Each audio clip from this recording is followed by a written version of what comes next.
Hello there everybody and welcome to this thing that I'm doing. So the story in The Last of Us Part 2 had some pretty big issues, but in this video I'm going to tell you why the TV show adaptation is going to fix all of them, including Abby, so make sure you hit that like button and let's get to it. So HBO have cast Abby, Dina and Jesse for the second season, and they're going to be played by Kaitlyn Dever, Isabela Merced and young Mazino respectively. So Abby's not going to be retconned like a lot of the fans had hoped, but I think this is actually a good thing. Secondly, one of the writers for the show, Mazino, has said that the story from the second game does not fit into one season, and that's a pretty big statement that has potentially massive ramifications for the story, and I'll expand on that later. So in order to understand why I think the show is going to be received really well by audiences and fix the problems from the games, we first need to understand what these problems actually are, and of course spoiler warning for those who have not played the game. To me the problems come down to two main aspects. One is the way that Abby was introduced to the player, and the other is the lack of game time spent playing as Joel and the way too early death of his character. You see, I don't think that the death of Joel in itself was actually a bad move, it's just the way in which it was executed that leaves such a bad taste. You see, the game starts off by pushing the story 5 years into the future from the end of part 1,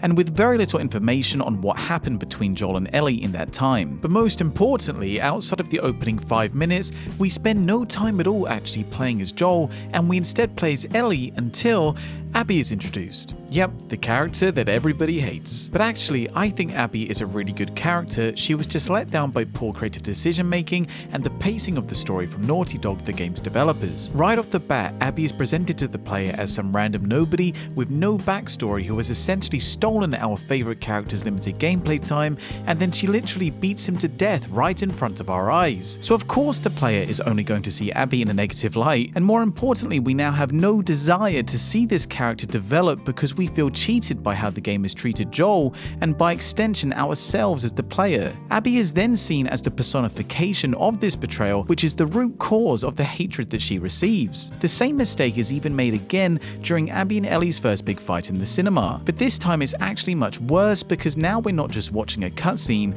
now the game is actually making us, the player, attempt to kill Ellie, and we're doing it with Abby, who is the character that we actually want to kill instead. So for some reason, Abby's motivation and background is only revealed to the player halfway through the game in a flashback where we see that her father is the surgeon who was going to operate on Ellie that Joel kills at the end of part 1. And we also finally see her connection to her squad who help her find and kill Joel, and it's revealed that she has a long-standing friendship and now has romantic feelings for Owen. So her story is essentially a parallel to Ellie's, and it makes for a fantastic drama when all these details are revealed because it's so compelling to see two characters on a perfectly just crusade of vengeance that mirrors each other's perfectly. And at the same time, some of Joel and Ellie's moments during the 5-year gap between the games is also revealed sporadically through flashbacks. And this is what makes it so frustrating, because there's a brilliant story there, but because the pacing is all over the place, that's why it doesn't live up to its potential. Had these moments been given to the player at the beginning of the game, and if we had also been given time to play as Joel, then the events leading up to his death wouldn't have left the player feeling as betrayed as we do. And also, when we do finally get that information on Abby's backstory,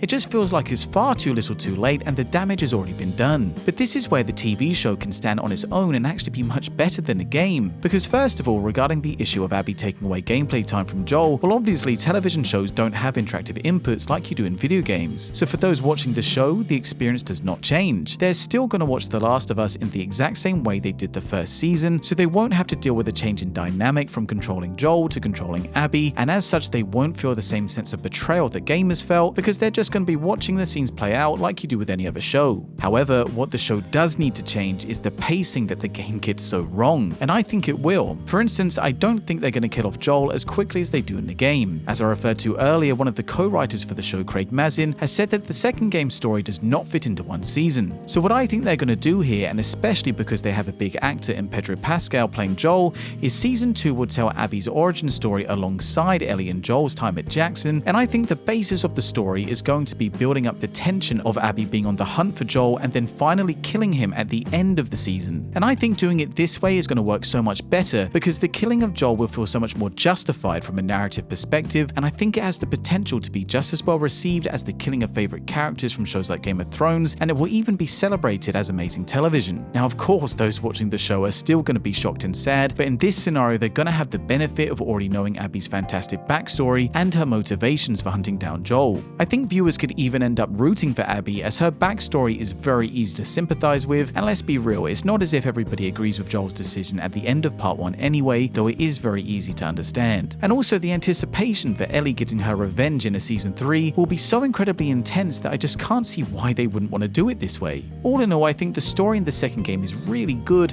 and quite frankly, it's made for television, but its shortcomings were not understanding how to properly deliver this shock twist and change a narrative in a satisfying way, because I can guarantee that had Naughty Dog just let us play as Joel for a couple hours, especially during the part where he saves Abby, and also just gave us a bit of a hint as to Abby's motivation, then both the game as a whole and Abby as a character would have been received so much differently. It's such an easy fix to make that, to be honest, I can't believe they thought it was a good idea to do it the way they did in the first place. But that's just me. What do you guys think? Did you enjoy The Last of Us Part 2 and are you looking forward to its adaptation in live action? Or did you think it was really bad and you can see no way at all in which the television show can save it? Let me know in the comments, and don't forget to like this video and subscribe to this thing that I'm doing. I'll see you in the next video. Have a good one.